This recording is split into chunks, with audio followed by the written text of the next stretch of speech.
Wedding Day at Trollhättan 嘅 introduction。首先介紹作曲家 Edvard Grieg， 翻譯做愛德華·格里格。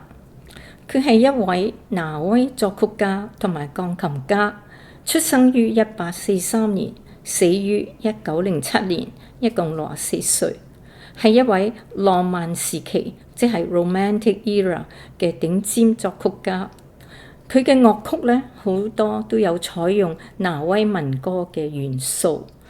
就成功幫助提升挪威嘅知名度同埋地位，好似芬蘭嘅 Sibelius 同埋 Bohemia 嘅 Smetana。Grieg 係位於挪威西南岸 Bergen 市最出名嘅人物嚟嘅，好多建築物好似音樂學院啦、合唱團啦、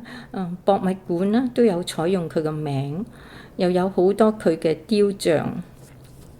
Grieg 出生於一個富有音樂背景嘅家庭，佢嘅媽媽係個鋼琴老師，6歲咧就教佢彈琴，15歲咧就送佢去 Leipzig Conservatory 深造，19歲咧就畢業。佢咧喺37歲到39歲就曾經任 Bergen 交響樂團嘅音樂總監同埋指揮。Cambridge University 喺1894年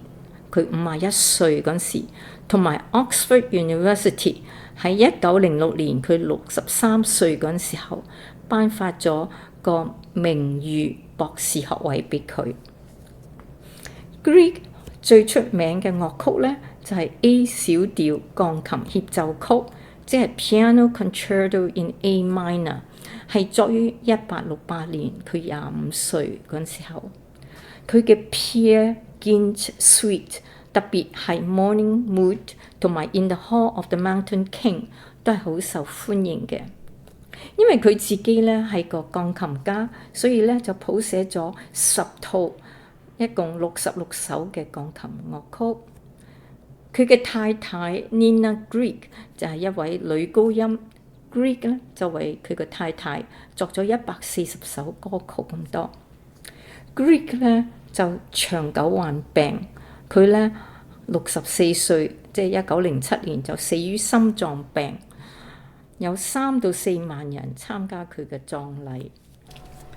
好，現在介紹佢嘅 Wedding Day at Trollhättan。Grieg 喺1896年譜寫咗呢一個充滿歡樂嘅樂曲俾 Nina 佢嘅夫人，去慶祝佢哋兩個嘅銀婚。當初咧係寫俾鋼琴4首嘅，原名咧就係 Arrival of the Well-Wishers，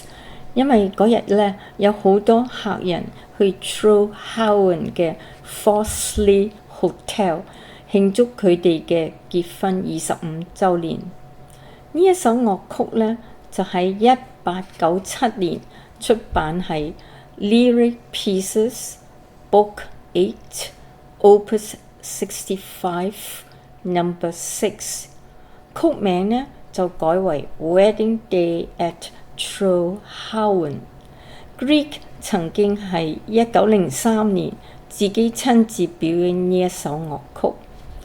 羅超微咧開頭嗰一部分就採用 All the Goodies 嘅 Trollhättan Edvard Grieg's Home Trollhättan in Winter Virtual Travel，